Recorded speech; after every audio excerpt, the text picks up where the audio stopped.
All right, first of all, this is to Quintica, to a lesser extent, everybody else, Vic, people that might feel this way. But Quintica, you said earlier, and I've been wanting to answer you, that you felt, kind of like you were accused or you had to defend yourself on several counts. But the one I want to talk about right now is of being a traditionalist or something, that's an accusation. You've also, been careful to tell me several times, oh, you're not accusing me of something that you're mentioning. And I want you to know you don't have to feel accused. You shouldn't feel accused. And I'll be specific in just a moment about the accusation of traditionalism, how that plays in, according to me. And I'll be honest about what, maybe I am accusing you of and what I'm not and whatnot. Really nothing, but, anyway, we'll be fair-minded about that. Try not to dodge out of anything that I'm asserting.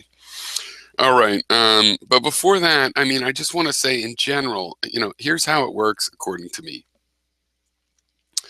We live in a democracy, so each of us gets a vote. In the end, each of us is going to vote. This public dialogue is about sharing with each other our reasoning behind our votes or how we might vote, and so that the other person is exposed to it. It's not about convincing another person to vote the same way as us. That may happen, but really, we all get to vote. That's a sacred democratic right, and that's our basically our only action that we should have to take.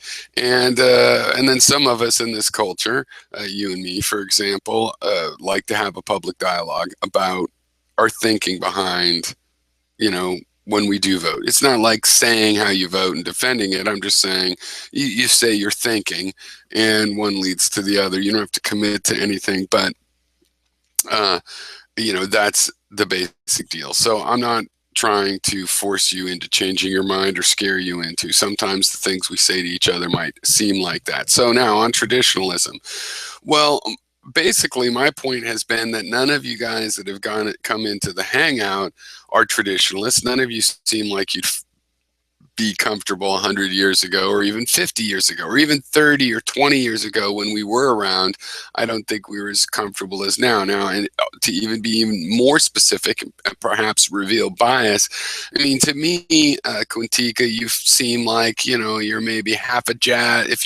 If to define you by music, not that this is the genre you like, but in terms of like the vibe of it, you seem kind of half jazz guy, half punk jazz, maybe jazz, sometimes punk, sometimes punky jazz. And that's not traditionalist, right? I might be wrong in that assessment. It might not be very descriptive as I'd hope, but it's definitely not traditionalist. So if anything, I'm accusing you of accidentally supporting traditionalism when, as a non-traditionalist, of course, that's not your intention. I'm assuming you're not going around thinking I'm secretly going to lie, but I'm supporting traditionalism. No, not at all. It's more like me pointing out, hey, patriarchy is a word for traditionalism. Boom, boom, boom. And let's remember, my definition of feminism, which is, looking for systematic bias on a gender basis against women, perhaps. But in general, since you could also be a men's right activist in my definition at the same time, let's just include them both. And to be looking for systematic biases and to be against those systematic biases. If you find them, you would say, whether you thought they could be eliminated, that in a sense it'd be better if they weren't around, that they're systematic biases, negative systematic biases. Boom, that would make you feminist. And so by my definitions, basically, we both have that ideal. And to me, you're incidentally against it because you see a group of people that call themselves feminists that you've identified as a negative influence, a bad thing, but you're not actually for systematic bias against women.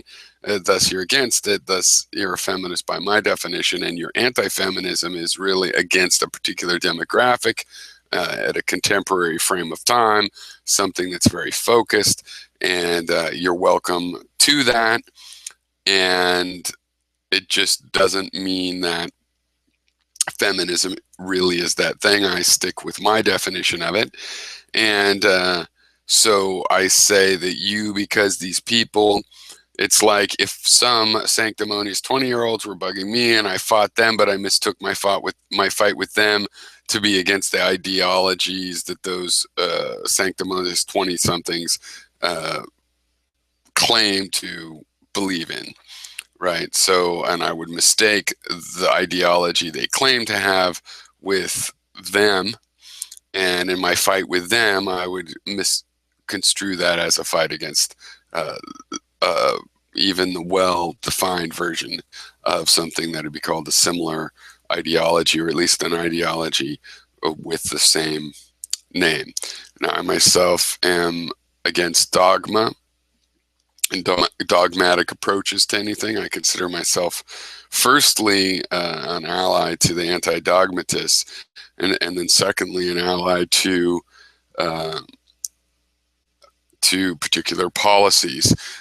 Though when I vote, I'm looking more for an overlap in that secondary area. It's like if I can have an overlap in a policy area with somebody that supports the same policy for a different reason I disagree with, then granted, primarily I have a disagreement with them, but politically I have an advantageous coincidence of opinion with them that we should take advantage of. That's my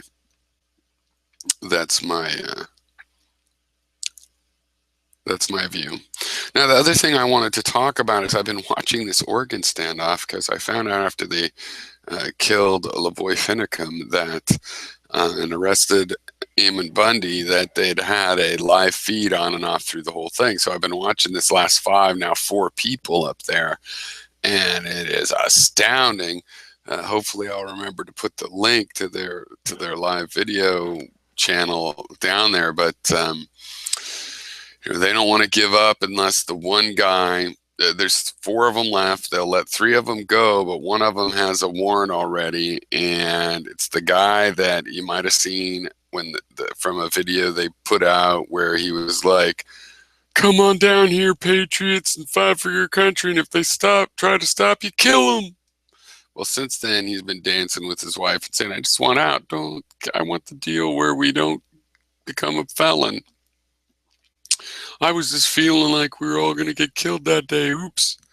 It's a surprising thing. And they've got a young 20-something guy there who is just as likely to be in Occupy Wall Street as this, except for he is anti-Semitic and various things like that. But they're just, it's amazing. And they're broadcasting it from inside the compound, and they're not going to give up. That's just an amazing thing. So I've been watching that. I'll try to put the link to their channel there. Who knows how much longer it'll last. Lily's, the dog, is all excited. All right, cheers.